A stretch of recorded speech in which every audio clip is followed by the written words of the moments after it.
Okay, I think we're back. So thank you, everybody. Just let me know in the chat if the audio and the visual is working, and we'll jump right into it.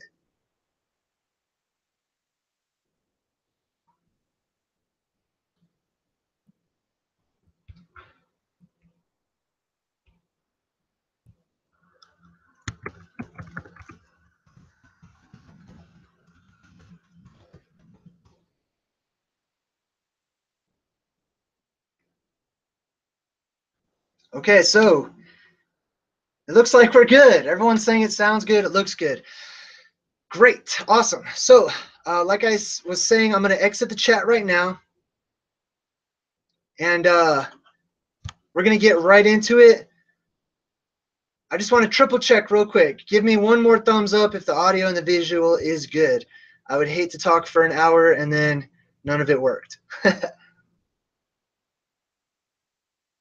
Everyone's saying it sounds good. It looks good. Awesome. I'm going to get out of the chat real quick. I will come back to the chat at the end of the discussion. And we'll take questions about the elves, about hidden history, about the titans of old, and all of those related subjects, the gods, whatever you guys would like. Anunnaki, elves, reptilians, leprechauns. I'm pretty sure that's how you spell leprechaun. But anyways, let's get right into it. First, I want to say welcome to everybody who has joined or subscribed or watched in the last couple of months. I took a quick vacation. I'm back now. I have the ability to live stream, so hopefully I'll be doing more of these types of things. I have me, which hopefully by the end of this lesson will make a lot more sense to all of you.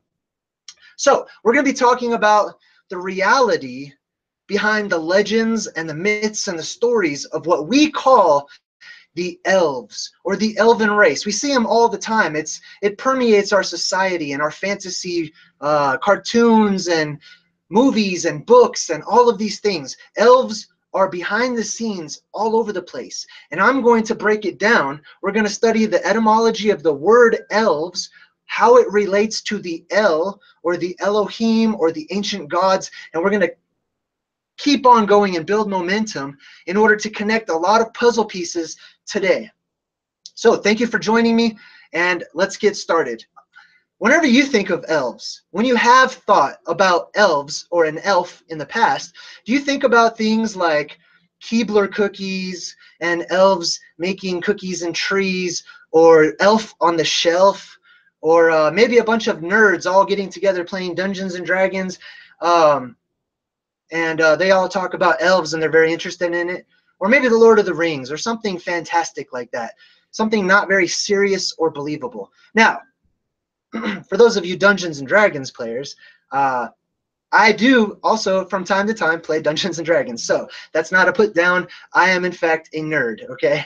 I'm a nerd, I'm a dork, I'm a geek, I'm all of those things. Very much a black sheep and a stranger in this realm. But I'm a stranger who loves to share things, and I'm going to share some insights about the elves with you all right now.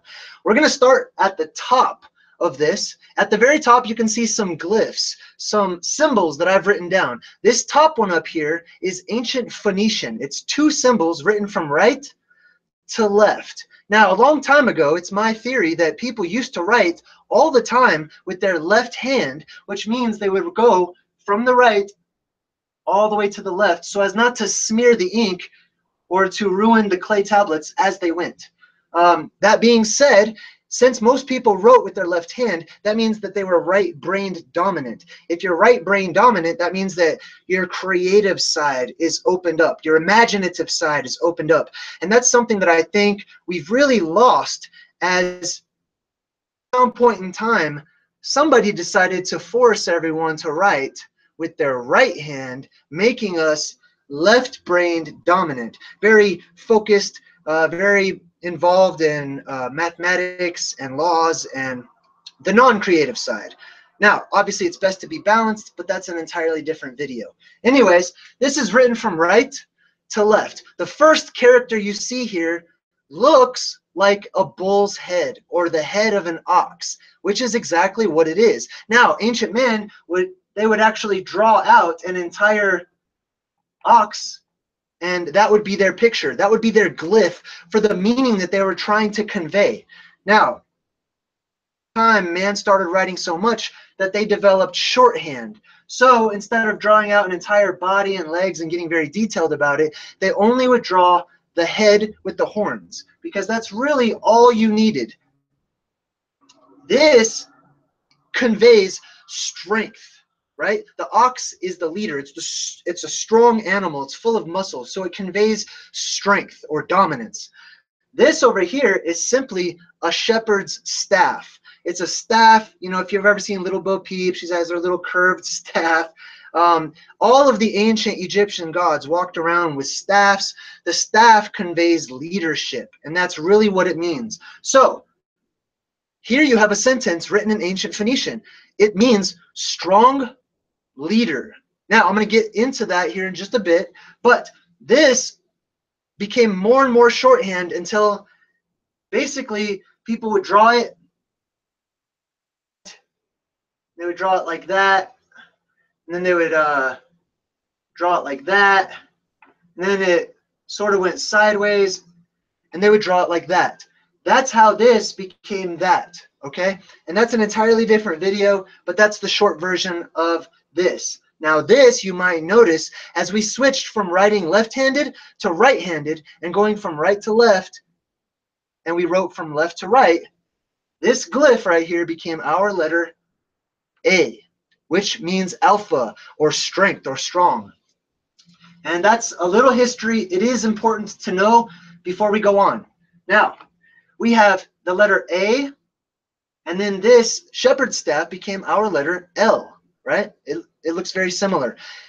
So A and L are strong leader. It became these two words here in modern English, al or all or L.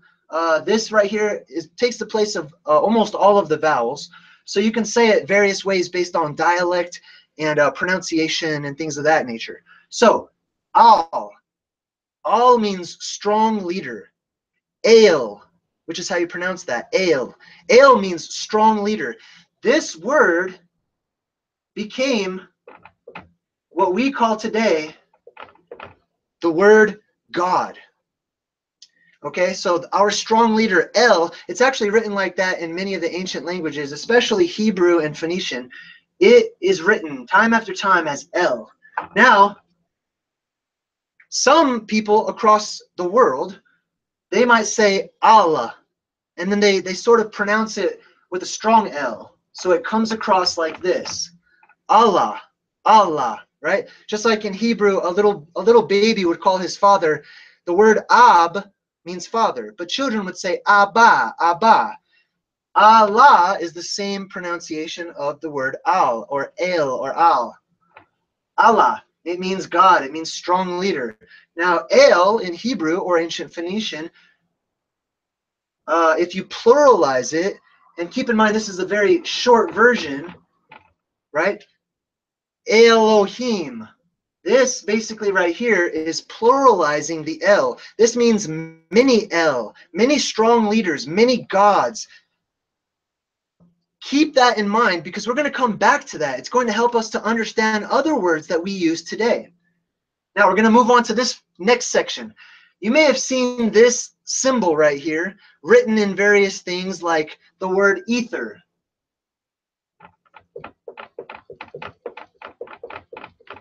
Right? You may have seen it spelled that way. Now, if this symbol is called the Ash or the Oz, which also can be written like this, A-E together and then S, Oz, Oz. Now, it also came to be written like this, Oz or Oz. Like I said, you got to keep in mind the vowels are very interchangeable across dialect and pronunciation and languages and things of that nature. That's how we get different languages. People were trying to force vowels, but like I said, it's a different video. Anyways, this is the Oz, right? The A-E, the Ash, conveys the meaning of spirit, breath, air, things of that nature, things that are invisible but moving, okay? Like like your breath, like the spirit inside of you, like the air above us and around us, like the ether or the aether or the author, however you want to say it.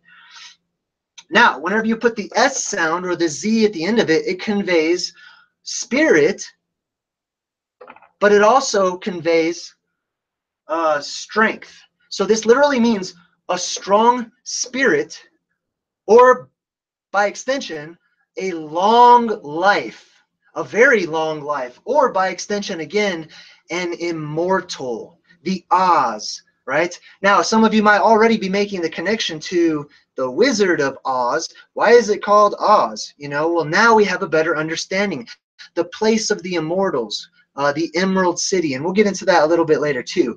But Oz, those of the immortals, right? Now, the aesir is from Nordic folklore, Nordic stories from like the ancient northern countries, where they would talk about the aesir in this book called the Eddas, which is basically a compilation of stories and legends and history that is not to be taken as fiction, but as fact and reality, and the way that prehistory was before it was handed to us on a silver platter saying, this is how we want you to remember it. Now, the aesir were the gods. The IR right here is just plural. That's all it is. It's pluralizing this right here, right? It means the gods. It's the same word as Elohim, right? It means the gods, the mighty ones, the strong leaders, the many strong leaders that once existed. So keep all this in mind. It's all going to make sense, and we're going to tie it together here in a minute. Now, if you look down a little bit further, I'm going to explain how we got our letter V today. Now, if you're in conspiracy circles, or you're very big into language and etymology, this is going to interest you, because we see the letter V as being symbolic in a lot of books and movies and things like that. Some of you might remember the movie called V, and it's very much ties into what we're talking about today. But the letter V started off as a picture just like these. The letter V means and conveys the picture of a hook, right? Always means a hook. And the hook conveys the meaning of being attached to something or of something, right? I am of this place, or I am of these people. I am attached to this place or these people. The letter V can mean the word and, meaning including, attached to, all of that. Now, it is important to know that the letter V also came from these same exact letters that mean the same exact thing. The letters U, double U, which is when you write U twice and you just say the U sound longer. And then through dialect, V also became, or I'm sorry, as it was written, it's double V. That's how we write W sometimes. It's a V sound. That's why you hear people from some European countries, they will say their W's as a V, like watermelon. You know, if you listen to Dracula or something, like, that's a great example of how he pronounces the letter V or the letter U as a hard V sound. And anyways, the hardest V sound comes across as an F. They are very much interchangeable. This is one of the origins of the letter F, and it's very important to know that F is interchangeable with V, and the meaning of being attached to or hooked on to something else. And we'll get into the hook symbolism a little bit later as well. So let's make a word, right? Let's make a word that's related to our topic, which is the elves. Let's take the hook, which means attached to, and then let's take the AER, air. It just happens to be the word air, like the air, the life, the breath around us, right? The spirit. So attached to or of the spirit, right? Or AER. Oh, I'm sorry. Let me explain R real quick. Sorry. R in the picture form means head, or the top of the body. Okay. So the AE means the spirit. The R right here. Can you guys see that? Is that too low? Oh, you can't even see that. Let me put that down a little bit. Okay, there we go. You're like, what are you talking about? Okay, so attached to the head spirit, right, or the lead spirit, or the lead immortal, the leader immortal, and then the I. The I at the end of a word basically just means possession. It means me or my or mine, okay? So if we go attached to my lead spirits, my immortals, we pronounce that as V-E. The I is pronounced like a hard E sound. V'eri. Now, if we take the V and we replace it with the harder F sound, we get F'eri. We get the word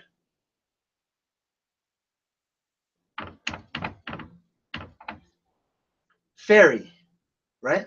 Like your fairy tales, the legends of the fairy people, the fairy folk, fairy godmother. This is exactly where the word fairy comes from when you break the word down. It is attached to the lead spirit, my lead spirits, my lead immortals, basically. And it means fairy. It comes across as that word. It's synonymous with the elven people. I don't know how many people know that fairies and elves are pretty much the same thing. Now, we have separated them into different classes of cartoonish looking versions of what they really are. But, for example, if you watch The Hobbit or The Lord of the Rings, some people who didn't like the elves, they had a special name for them. It was an insult. They would call them fairies. Oh, you fairy? Like a girly elf, right? A feminine elf. But it was only for the elves. To call a human fairy would not be an insult. You know, I mean, it was specifically for elves. So we get the word fairy. Now, let's drop the V, right? Oh, we have to go down a little more. All right, here we go. Let's drop the V. Let's start with the immortal, the word for immortal or strong spirit, and then put possession on it, my, me or my, and then we add the O-N, on, right? O-N, typically at the end of many words, it means having to do with, belonging to, or of thee. Of thee, as in belonging to a group of people or belonging to a land, okay? So we have the immortals, my immortals, or of my immortals, because a lot of times you have to actually read it backwards, just like in Spanish or other languages. They kind of say things backwards, but they make sense. So this is on, Arion, or Aryan, right? Now, you know, try not to get all in your feelings about saying the word Aryan. That can be a trigger word for many people these days, because we live in such a politically correct society that we can't talk about fat people or Aryans or race or black people or elves or whatever it may be, okay? But the Aryans were these strangers in that were talked about in the early parts of a sacred writing called the Vedas. The Vedas are the historical and legendary stories and history of basically the people in India, right? Or the Hindus. The Hindus have the Vedas, right? Just like the British have the Eddas. Or in Hindu, they have the Vedas, and in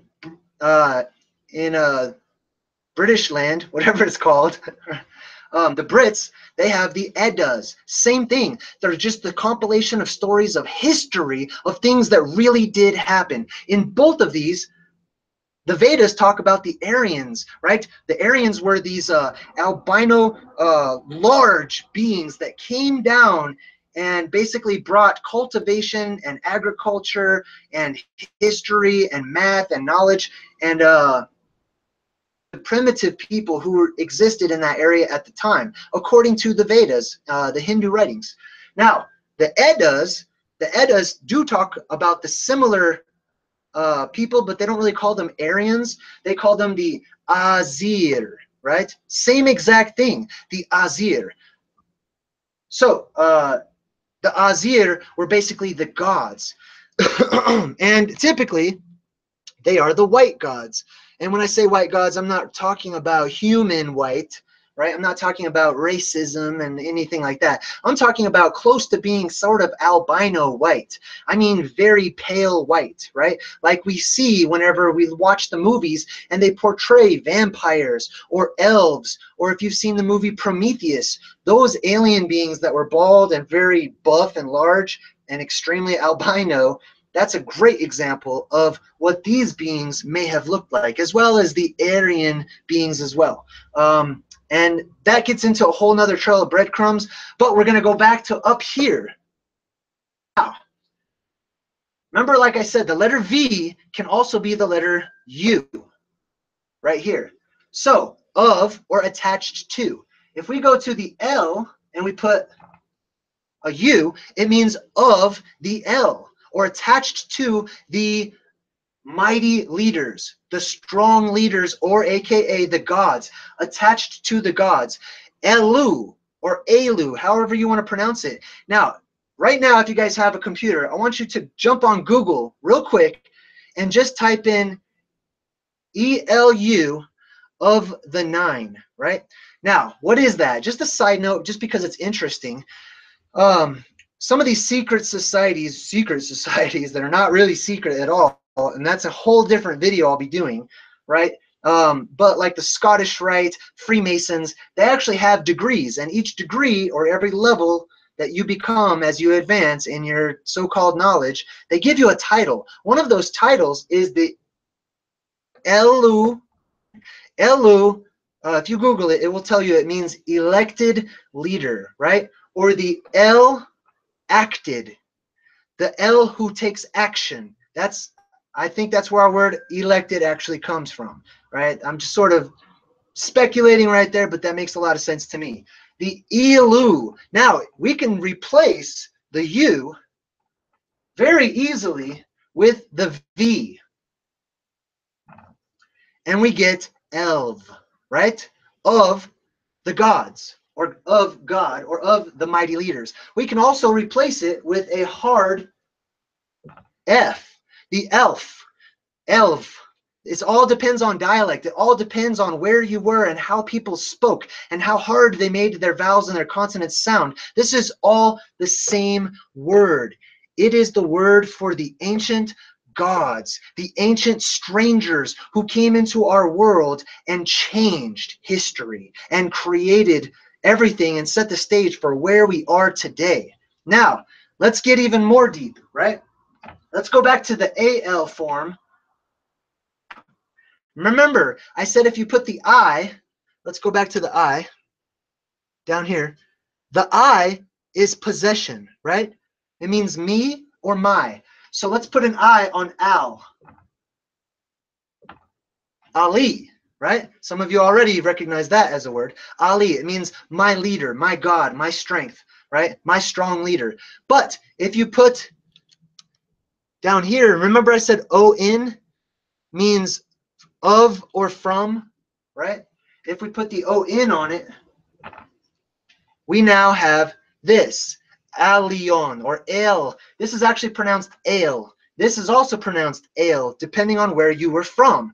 This in Hebrew is literally not pronounced L, but Ale, like A-L-E, right? Like you drink ale.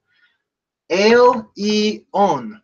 Now, we can change the spelling because that's what we've done for millennia. We change the spelling to suit our speech and our dialect and our alphabet. So we change the O to an E, and now we have the word alien. Ale-E-on means from my gods, or pertaining to the gods, my strong leaders, etc. Those who were not here and then showed up out of nowhere. These are the aliens, the alien, okay?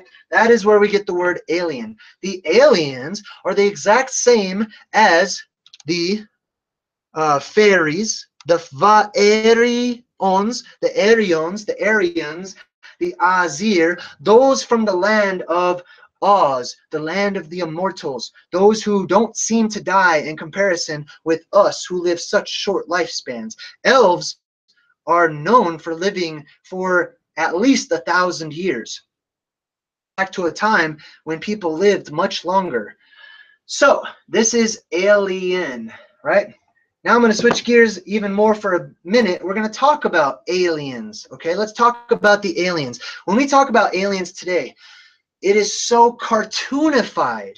Our concept of, you know, these gods, these aliens all coming from everywhere in these little spaceships, and they're little green men, which is interesting. And we're going to talk about how green is a color associated with the Elven race, the Elven people as well. But it's a ridiculous concept. It sounds crazy, but there is truth to it. There's truth to everything, and it falls to us to try to put the breadcrumbs together, to try to put those pieces of that fractured bigger picture together in order to sort of make sense of what has happened, where we are today, and what will happen in the future. So anyways, let's talk about aliens, right? The al or al-e-on. Aliens. We'll put an S just to pluralize it. Aliens. Now, some ancient races, tribes, and peoples from all around the realm have given us stories of aliens. And many of you have watched Ancient Aliens. I know you have. Used to be my favorite show. I still enjoy catching it every once in a while.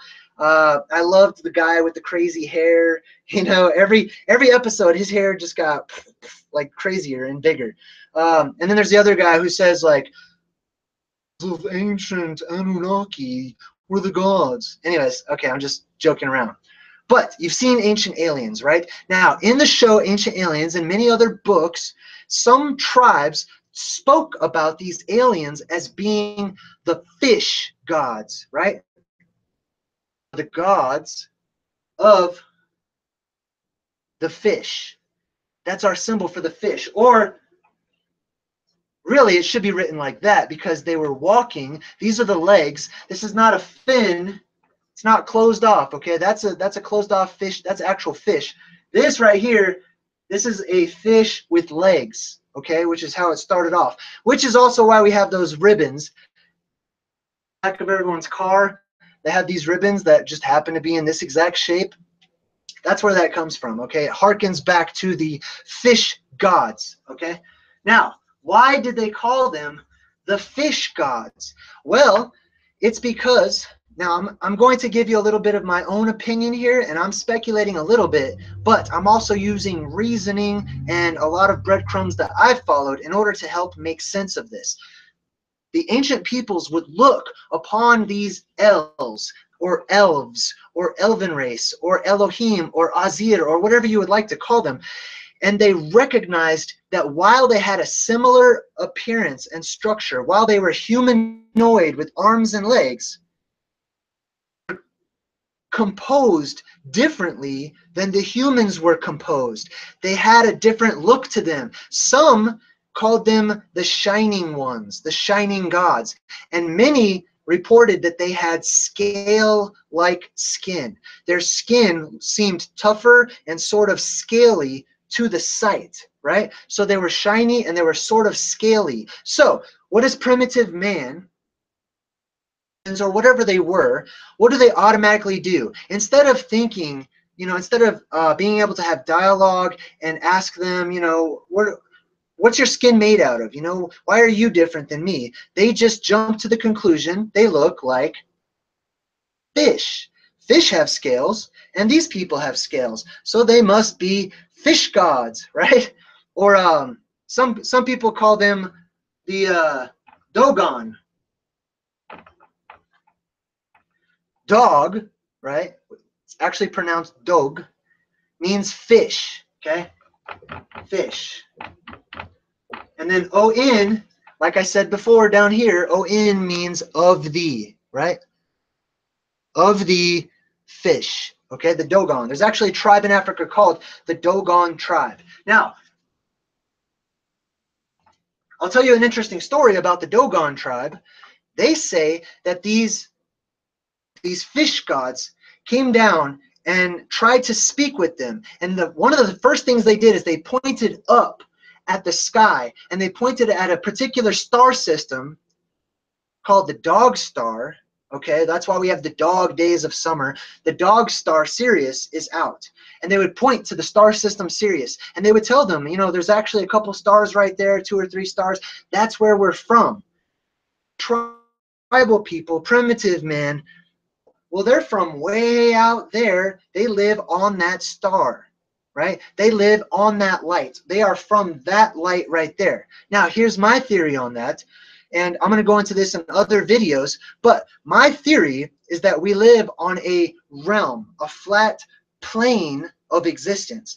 Not only do I think we live on a flat world, a plane of existence, I also think that there are other planes much higher and lower than where we are now. And to access them, one literally would go up plane, or one literally would go down to go to the next plane. Now, that plane of existence, in order to figure out how to get to the portal that leads to that realm or that plane of existence above us, they would use the stars as a mapping system to know where those windows in the heavens were. There were certain openings up there.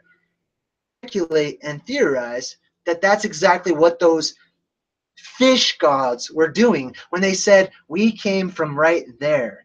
Or if you've ever seen Peter Pan, right? We're going to talk about a few mythical characters. We're going to talk about Peter Pan. Peter Pan, if he wants to go to Neverland, and he's here on this plane of existence called Earth, right?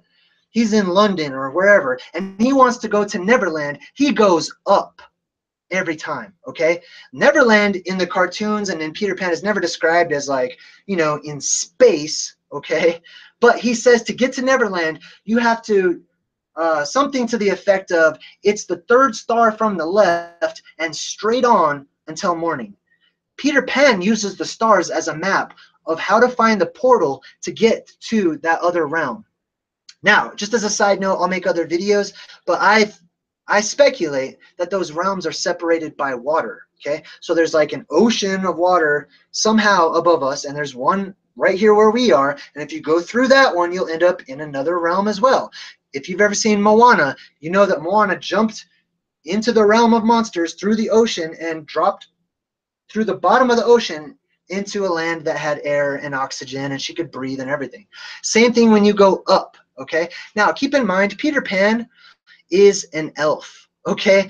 Peter Pan is an El. He is an Elohim. He is the Elu or Elf or any of those. And you know how you can tell? First of all, the elves have pointy ears, right? You can't help but to notice them unless they are cloaked. They're wearing something like this to hide their ears. They have certain genetic markers that you can tell that is an El, that's an elf, that's an Elu, okay? He had pointy ears. Peter Pan has pointy ears. If you Google it right now, you can see. Now, they tried to turn him into a human with the new movies and whatnot, but no, I'm sorry. He's an elf. Not only does he have pointy ears, but he wears green, all green. The color green is also associated with the elven people. Let's go back to the Wizard of Oz, right? The Emerald City, right? Or the Emerald Isle.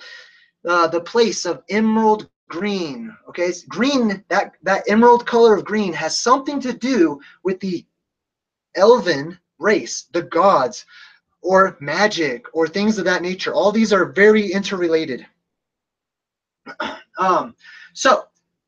Peter Pan is an elf, okay?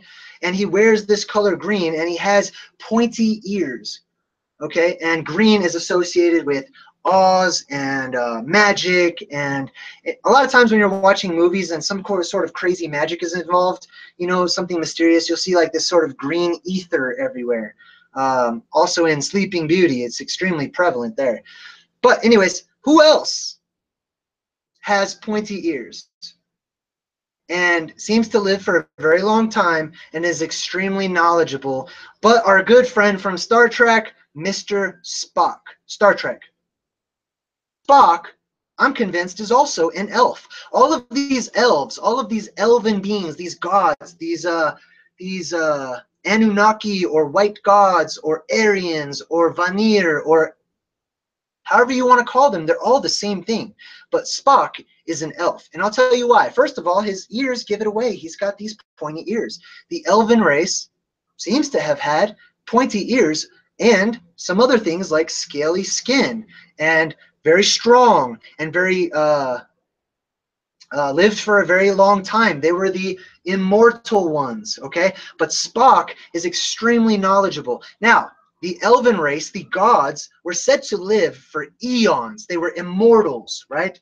They had strong spirit, long life. They lived for so very long compared to us today. You and I, right now, babies. No matter how old you are, you die. We all die as a baby. We don't really know anything. We haven't gotten our hands dirty. Some people think that they've been around the block or they've learned a thing or two. You've learned next to nothing in comparison to what the gods knew, simply because they had so much more time to experience, to learn, to soak it all in, and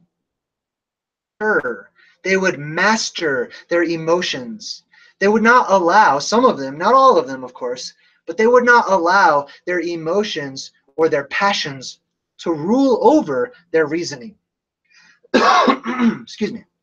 Their ability to reason things out, because they've learned so much. They can like think so many steps ahead that they don't need to just simply react through raw emotion like we do, like children, like babies, okay? So this means that a being that has lived for so long, that's just very comprised, right, can come off as sort of cold or distant or detached. And this is something that the elves have had as well. They seem to be incapable of emotion or passion, when in reality, they're just masters of it. They have mastered their passions and their emotions. And sometimes it slips out depending on the individual, but most of them in general, it just comes naturally. It's maturity. But that coldness can come across as cold-blooded. Or now, if you take cold-blooded and you mix it with scaly skin and the color green getting involved, now we have the legends that have come about, the stories and the cartoon version of the elves called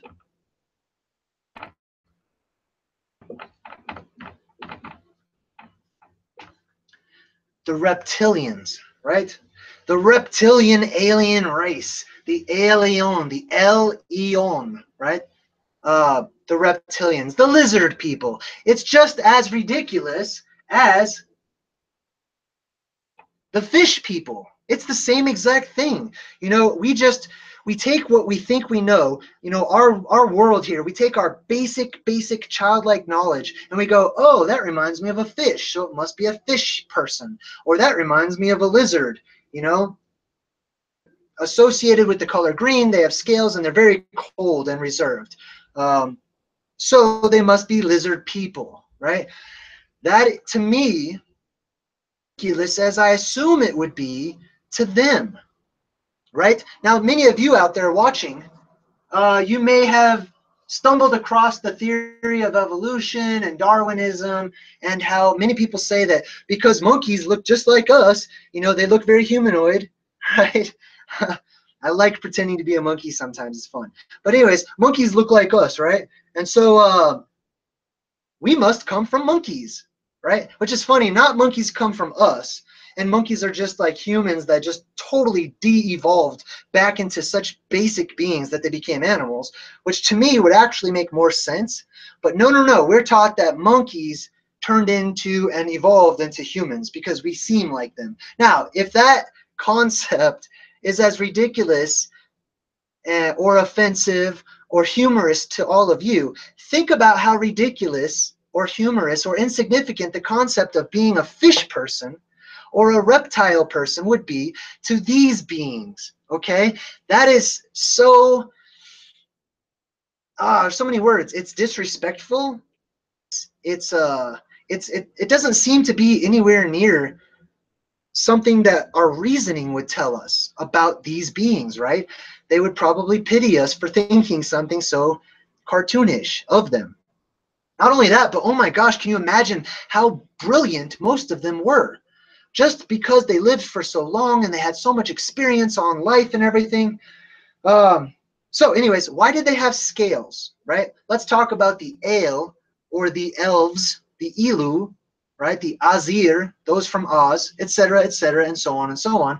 Why did they have scales? Well, I've been looking into various things about our prehistory, our actual prehistory, not dinosaurs and millions of years and volcanoes and all this weird stuff that we are taught.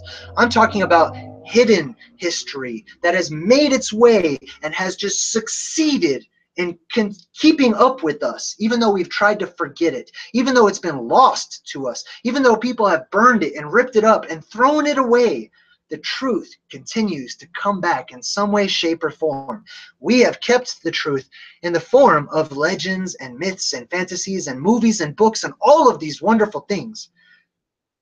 And I feel like the time has come for many of us who are waking up to put these pieces back together and to recognize, using the right side of our brain, our creative abilities, our imagination, and the left side of our brain, our reasoning, our ability to deduce things based on facts and information and clues that we see all around us, instead of just taking the world for granted, to examine the world and to fill in the gaps and to reconstruct things and to be able to envision it in your mind and see history unfolding before you, to see how your world got to where it is and where you really live and what you are really a part of and where you are really going. That's exciting. Doesn't that make the world that you live in today so much more interesting and exciting?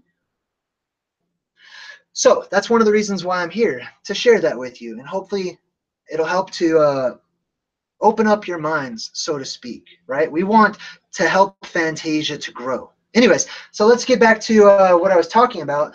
Why do they have scales? Theorize, with many others, that the beings back then were comprised altogether differently than we are today. Today, we are carbon-based beings, right? But the next step up from that, speaking, is silica. Maybe this was a world in which beings and plant life and other things were not based on carbon, which fell as a state chemically from a silica state, right? And silica is like, if you think about crystals and things like that, that's more along the lines of silica. If you actually look at your skin, those of you who have really good eyesight, or if you look at skin under a microscope, it actually still looks like scales. It's just so much smaller, okay? But these beings had scaly type skin that was noticeable, okay? And today, for example, Thor. Thor is one of the aesir. He's one of the elves. He's one of the strong leaders. Thor or Thor. He goes by many names: Indra, Indra. Thor, the god of the lightning. Okay, Thor was this extremely strong, buff god. And today, if you watch the Avengers movies and you look at his armor, he doesn't need armor. Okay, he's Thor. His getup, his costume is scales. He has actual scales on him, and I'll put a clip of him in another video because I'm going to reference him in a few other videos. But Superman, if you Google Superman's suit on the new movies they're coming out with, it's like little diamond scales everywhere. What if these beings were comprised of silica? What if they actually had a tougher skin to them? What if they were just made stronger than we are today? Because our chemical state has entered into a fallen state. It's fallen down, and now we're carbon-based instead of silica-based. Maybe that's why these heroes, which is another word I'll get into some other time, these ancient gods, these heroes, these elven race, these aliens, whatever you want to call them, they're seen as having super powers, super strength. They were much bigger, so they had a longer stride. They could run much faster and go much faster. Let's see, what else?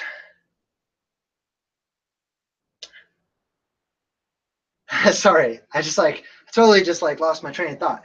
Oh, so anyways, I'm actually doing a video right now about the sun, the skylight, and how it relates to Superman and the elves and how they may have gotten their power.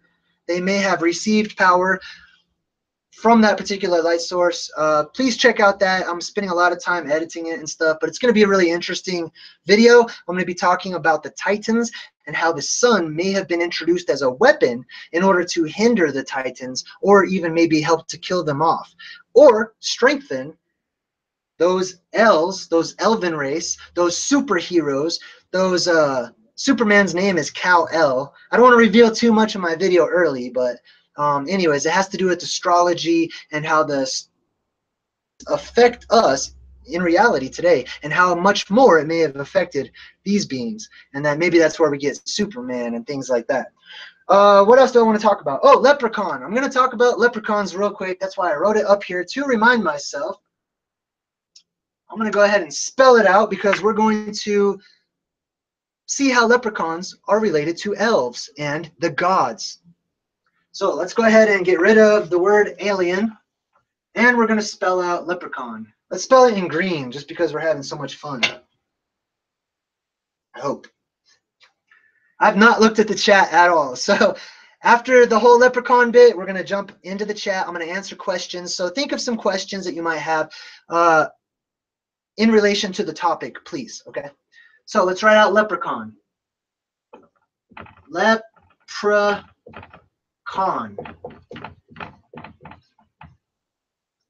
I think you guys can probably see that, right? If not, we'll go ahead and write in darker color. So here's the word leprechaun. Absolutely related to fairies or vaeries or the Aryans or the elves or the El or the Elohim. And I'm going to break it down right now and show you why. It's two words. It's the word leper, right? Now, think to yourself for a minute. What's a leper? What word sounds like leper? Leprosy, right? Leprosy is an ancient disease where people's skin would sort of flake off, and you did not want to go near to the leper. You stayed away from the leper, okay? So the word leper carries the connotation of stay away, right? So leper and then con, C-H-U-N. Now, think about this. The leprechaun, if you look at Lucky Charms, that is an elf. He wears green. I mean, yes, he's a leprechaun, but he's also an elf. And I'll show you why. The word con, various ways, can be spelled like that. Con. You may have seen like the Wrath of Khan in Star Trek or whatnot, but it can also be spelled like this. This is the more popular way to spell it, because it's actually a popular last name in Jewish communities. This Kohen, literally means priest. So let me adjust this, and we'll write up here. This means priest. Okay, Khan means priest in all of its forms. Leper, the stay away priest. Stay away from those priests. Now, here's an interesting little tidbit just to put the icing on the cake, so to speak, or the cherry on top. Leper in Latin literally means scaly, right? Or having scales. Just like, you know who, sorry, I didn't mean to like use my middle finger, but just like the El or the Elven Race or Thor or any of these people, they had scales, or they seemed to have scales, right? They had a different skin type than we do today. This means scales or scaly. The priests of the scales, or the scaly priests. Now, here's what's even more interesting. Ancient priests of all around, in every religion, of every history, all of the priests, the entire priesthood's job was to serve the elves, was to report to the El, or the El, or the Elohim, or the Aesir, or the Vanir, or the fairies, or the whatever you would like to call them. The priests were the servants, the ones who served and reported to the El. What was their job? Well, it was a priesthood that became a kingdom or a kinghood, a kingship, right? Their job was to look over all of these humans, look over all of these babies. These beings lived for thousands of years. Humans do not. And humans multiplied and multiplied and multiplied and just got more and more of a populace, to the point at which the gods, the Elven race, basically said, forget this. Like, I'm not wasting all of my time to answer all of these pitiful questions and to help these poor race of beings who are still in their early stages of development out. That's a waste of my time. I'm going to do something smart, and I'm going to appoint a priest to look over them, to we will teach them from time to time, like once a year or something. And the priest, they can deal with those humans. They can have a leader. That leader can come to us, and then we'll spend a little bit of time talking to the priest, right? Now, the priests would also, depending on what you believe, collect things that the gods or the El or the gods, or however you want to say it, they would collect things like gold, and they would bring it to the gods. They would go on missions for the gods. They would go build things for the gods. They would do all of this for the gods. But one of the things that they always had, without fail, every time, was gold. For some reason, and I'm not going to get into Zecharia Sitchin's theories right now on the Anunnaki.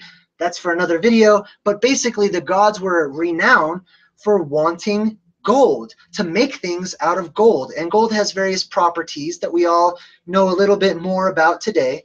But the priests were sure to be carrying gold, right? So, Kohens, these scaly priests, if you caught one, you could be sure they probably had some gold on them. Or if you found out where they lived, you would know where they stockpiled their gold in order to give it to the Elven race, the gods, right?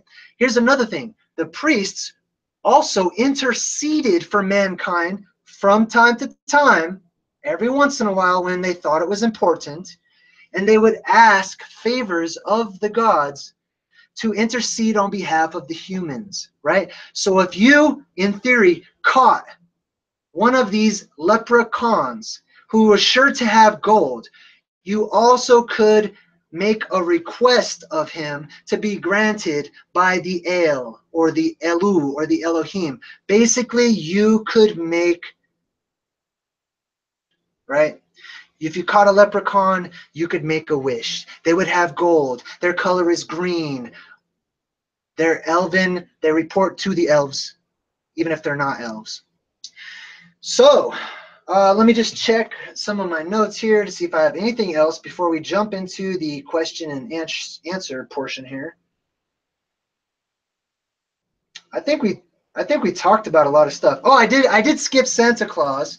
So I'll mention that real quick, right? I'm sure some of you, when you think of elves, you think of the elves of Santa Claus. Now, while that is ridiculous and absurd and childlike to believe in that particular story, it doesn't mean that it's absolutely not true.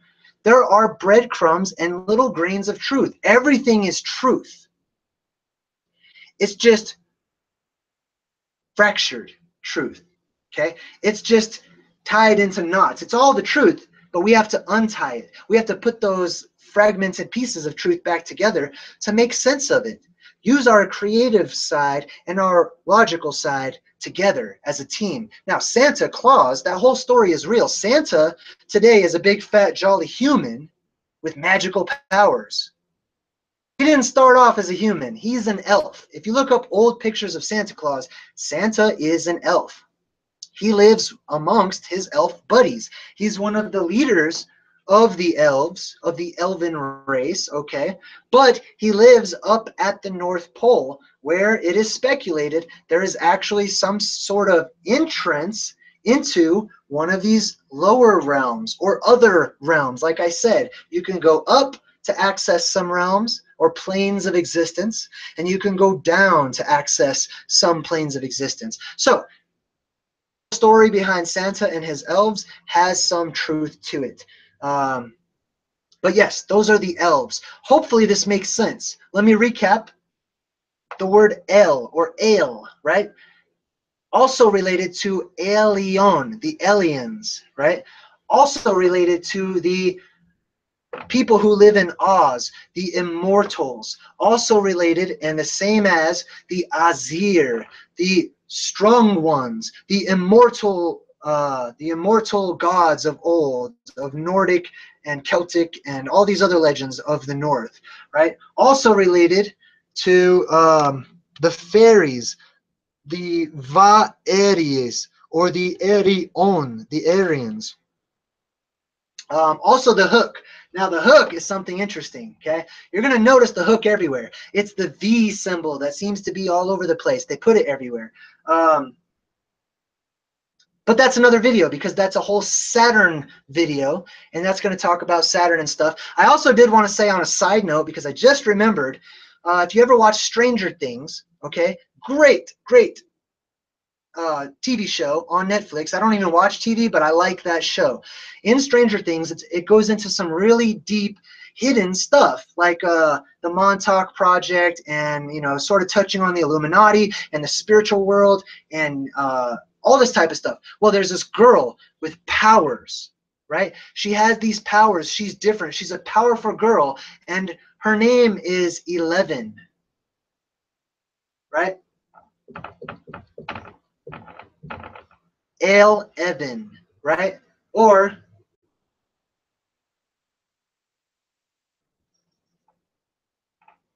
we could say her name is Elven. She's Elven. That's why she's called El, right? Same thing with if you've seen that new movie that just came out called Death Note. There's a character in there that only goes by the letter V, if you turn it that way. But his name is El. It harkens back to the Elu, the Elva, the elf, the elven people of old. But anyways, you'll start to see this in a lot of movies if you just pay attention. You'll see it in books and everywhere you go. The V is everywhere. The hook is everywhere. It's all very much interrelated. I think that we might have this whole Saturn thing a little bit. I think there might be another perspective to it, and I will make some videos about that. Also, the ancient sky and what was actually in our sky before the introduction of the sun, what we call the sun, and the moon and things of that nature, and what that was all like. And I'm going to include all of these upcoming videos on my Ancient Oblivion series.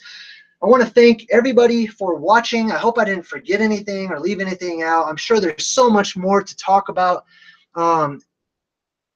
Much stuff. I'm going to open it up to questions now, and I'll answer some questions here in just a minute. Looks like there's 45 people watching. That's awesome. That's great. Hello to everybody. And let me just open the chat because I can't see it right now. And I'm going to open it up to relevant questions about the topic or something near to the topic. Let me just get a drink. Okay. So that was a lot of information. I'm looking at the chat right now. G33 says, hi, Jay. Hello. Hello to everybody. Thank you all for sharing my videos. It blows my mind that I see my videos popping up on Facebook and other platforms, but that's cool. I'm glad. I'm glad that I have something to actually offer the world. Tommy Lee says, could you possibly break down Alon word? I'm sorry, buddy. I don't know what you're talking about. Alon. But I'm sure you could break it down based on what I just showed you, right? Evan says, hello, Jay. Glad you're back. Thank you.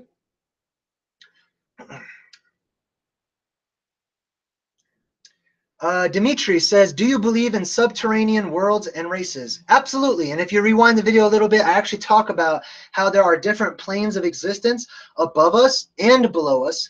And yes, I absolutely think that there are beings on those planes as well, similar and altogether different than we are. Aquelas Ramirez says, have you read any material on psychedelics like DMT and mushrooms relating to machine elves? Yes, I have. If you read the works of, man, I totally just forgot the guy's name. But he writes about this guy named dude, I'm having a brain fart. I'm so sorry. Adam's Truth Journey is here. What's up, Adam? I'm trying to remember the name of that book. If you guys remember, please help me out. It's about a guy who goes into Mexico, and he actually sits with and lives with a shaman, a medicine man, right, or a sorcerer, and he learns about how these drugs help him to see into another vibrational state. And in that vibrational state, he actually he sees these quote unquote reptilian type beings and things of that nature. And man, if I can remember the author or the name of the book, I'll let you know. I just feel pressured right now. Man, what was the name of that book?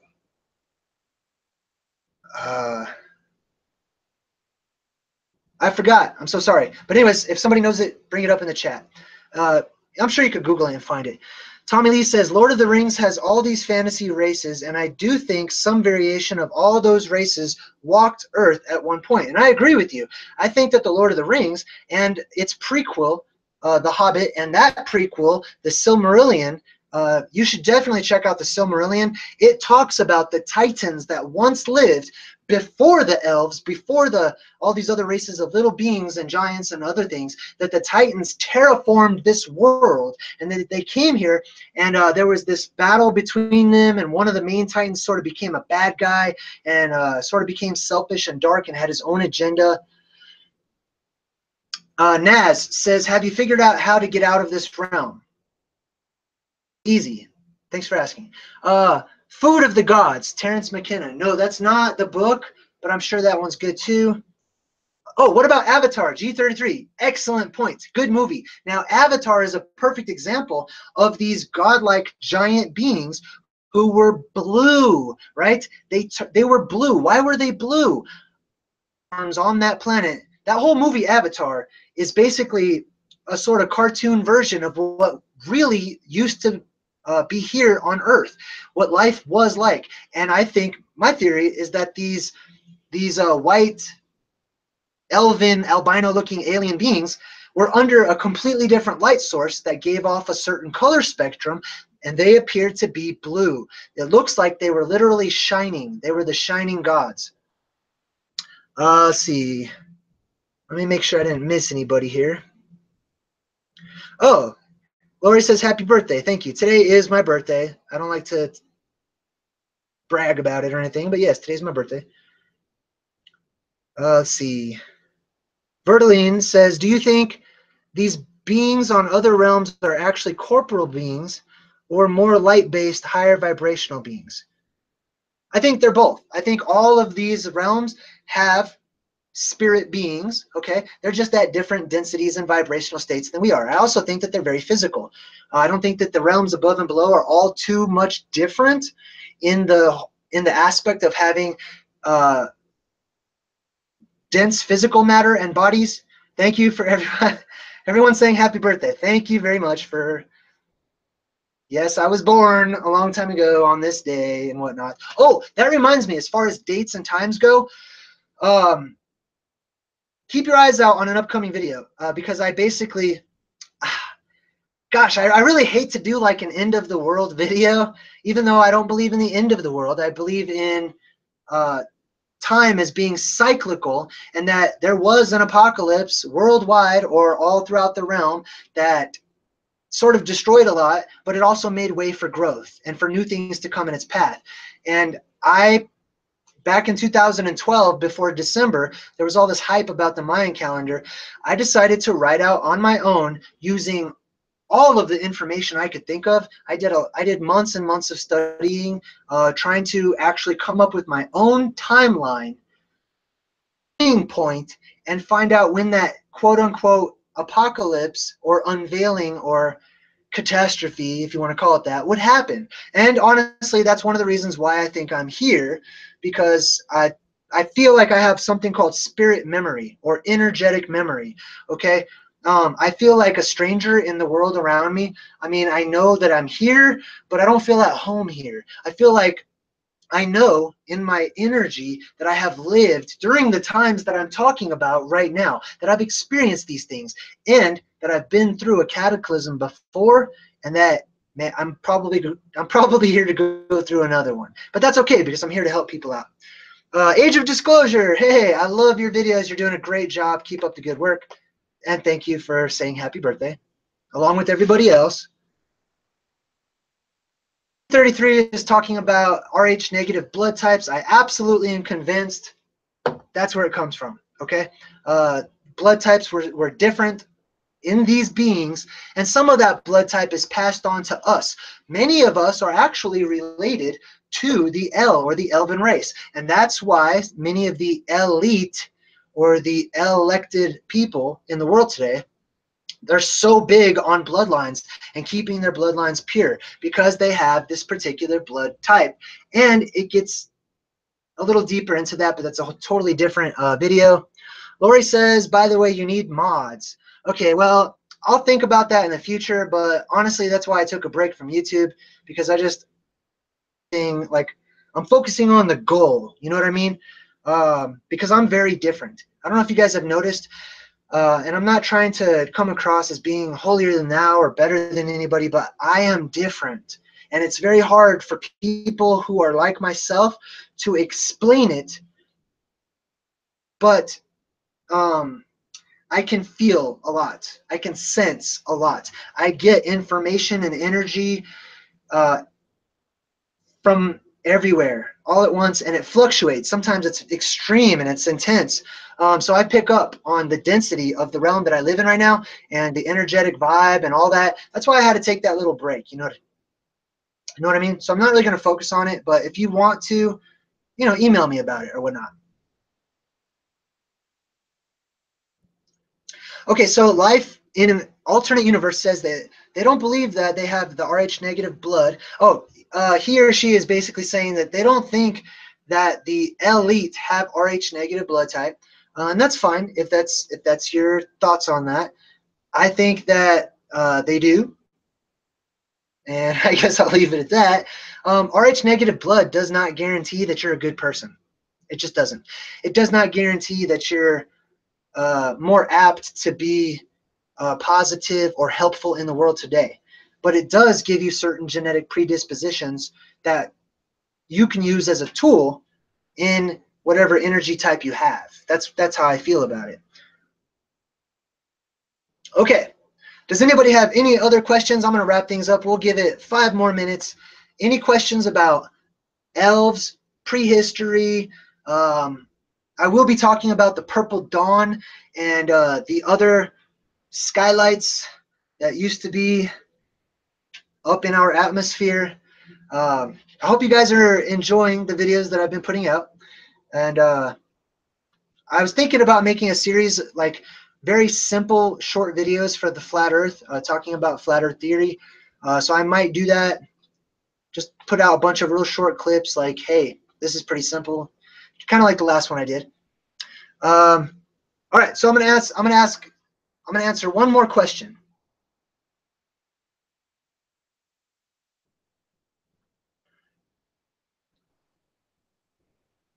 Oh, G33, great question. G33 Imagination says, do I think that the firmament is cracking? Now, I think that the firmament, I think all of this is interrelated. All of these topics are related.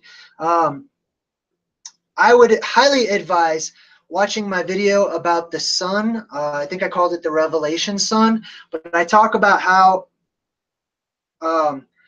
there seem to be some sort of separations between this plane of existence and the next plane of existence. Big Billy TV says, welcome back. Thank you, Big Billy. But there are separations between the different planes of existence. Now, I don't know what it is that's separating, but according to all of the writings that I've read, all of the ancient scriptures, and all of the little breadcrumbs and nuggets that I've picked up on over the years, it would indicate to me that sometime in the future, or the near present, something will happen where those windows up in the heavens, those windows up in the skies that allow access to those various realms, will open up, and that at that point in time, the beings that are restricted from entering into our realm and going back and forth, they will be able to enter into our realm. This has echoed in things like the movie The Avengers, where, you know, a portal in the sky opens up and all of these Elven race beings come down, and, you know, it's you have to be very careful with that because it's a lot of conditioning. We're conditioned to fight the aliens, the Elion, right? We're conditioned to fight them because they're going to come and they're going to destroy us, and we need to fight them. Well, it seems to me that whoever's in charge of this world wants to stay in charge of this world, so they want all of their minions to run around thinking that we need to shoot and kill all the aliens, right? I'm not so sure that that's the truth. Also, in the Bible, it talks about the Lord who is going to come back with thousands upon thousands of his angels and destroy a bunch of the world. Now, personally, I think that it's tied into whatever cataclysms may occur to sort of cause a wrinkle in time. By the way, good book and good movie, you should see that. But I think they're all interrelated. And I think a lot of it is going to do with energetic cleansing, okay? It's an energy. And like I said, I feel in my energy memory, in my spirit memory, that I was there when prior cataclysms befell this realm, and that there was all of this death, and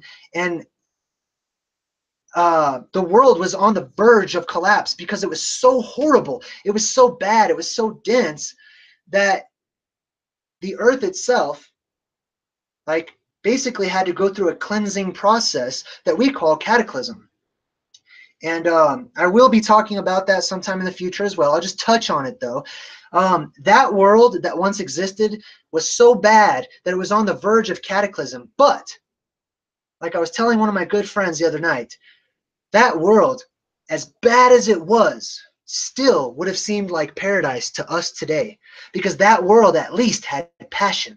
That world was alive. It was alive, and it had all the wrong directions and intentions, but it was alive. It was a world full of life. This world that we live in today, that's on the verge of cataclysm once again, this world is dead. This world is already full of zombies. You know, all these YouTubers are talking about the zombie apocalypse, and there's going to be zombies and this and that, and how it could happen. It's already here. It's a metaphor for what is actually going on. There are zombies around you. All of these things that we think are fantasy, they actually have grains of truth to them. And I'm not saying that metaphorically, like, oh, it seems like a zombie type world, but one day there's really going to be zombies. No, man. Zombies are all around you right now. There's no life in the eyes of the people of this world.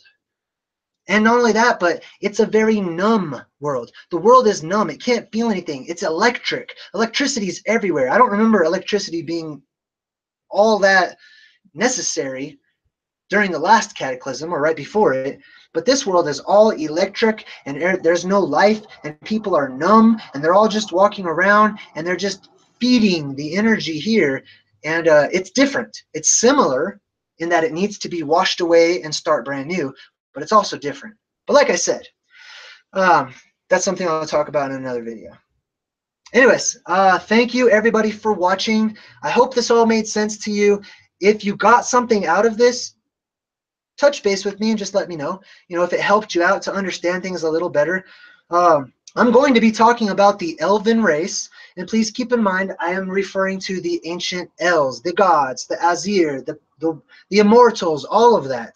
I want everyone who's listening to sort of shake away that conditioning that when we think of elves, we're thinking of a subject that only the nerds that play Dungeons and Dragons talk about, or that we're talking about little cartoon fanciful beings that bake cookies and trees. Elves deserve so much more respect and investigation and research than just that. That's taking the world for granted. That's living in a cartoon world that has no feeling or life in it any longer. I'm saying elves are real. They existed, and they probably still do, and I'm betting we'll see them again. Anyways, thank you so much for watching, everybody. You're all amazing, and have a great night. I love the end of this because it's like so awkward. I can't see myself, and I don't know if the video's off. Awkward. Okay, clearly I'm still recording. So bye-bye, everybody. Look forward to your comments.